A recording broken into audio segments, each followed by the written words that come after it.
All right, here we are with the adorable Cocoa Bean. We just come through a bunch of gates to get outside to do some training. Before walking through a door and upon exiting the door, we always practice this patient sit. We want her to, when a door opens, to not bolt through, to just chill until I give that tug of the leash. I want to be able to pick my feet up, step back and forth. Oh, so there she stood up. I'll lift up that weight of an apple. I just want to be able to step back and forth. You notice I don't stop stepping back and forth. I just lift that weight of the apple up, or not even weight of apple. I lift that slight pressure while I keep doing it. I just want Cocoa Bean to get used to I can do whatever I want, and the only time she moves is when I give that little tug. Nothing else means we need to move. So whether I'm talking to the neighbor and I say, come in, or I step out to give her a hug, whatever that is, none of that means move your feet or go outside. The only thing that means move your feet or go outside is that tug of the leash. So now I have my shoulder rolled back, like we've talked about. My hand behind my back pocket, straight back. Nice loose fingers. I have the leash attached to my wrist so I can just do super light fingers. I don't want there to be any pressure on this leash. If any pressure is created, I'm going to utilize one of those 5 tools. Here's a flick. Utilize one of those 5 tools. There's a flick. Let me zoom out for just a second. I'm going to stop. Anytime I stop, I want Cocoa Bean to put her bum down also. Zoom out. So when I stop, I lift up that light pressure again until she puts her bum down. And again, I can practice that stamping or stomping or kicking or whatever I want. And I expect her to stay until I give that tug. And she's not moving. There we go.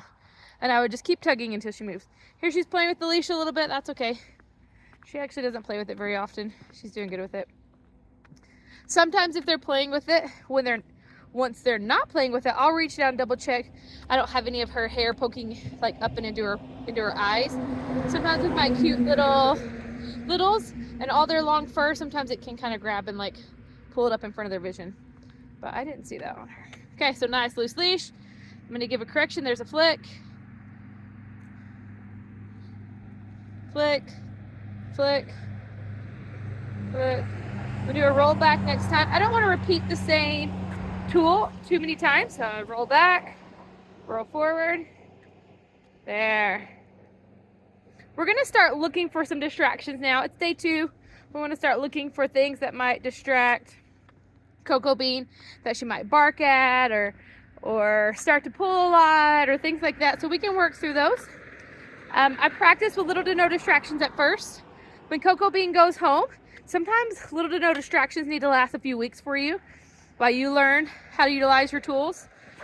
She will already know what they are and how to respond to them, but it's teaching you to use those same tools at the correct time with the correct intensity so that she can recall her training and perform well for you. Let's keep going straight, actually.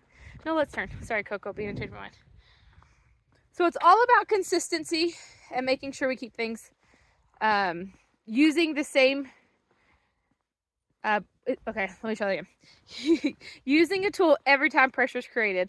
A lot of times people will say, oh, well, there wasn't much pressure, or I was talking or whatever. All these tools are designed so that we can do them anytime, whether I'm talking to someone or I'm pushing my stroller or whatever that is.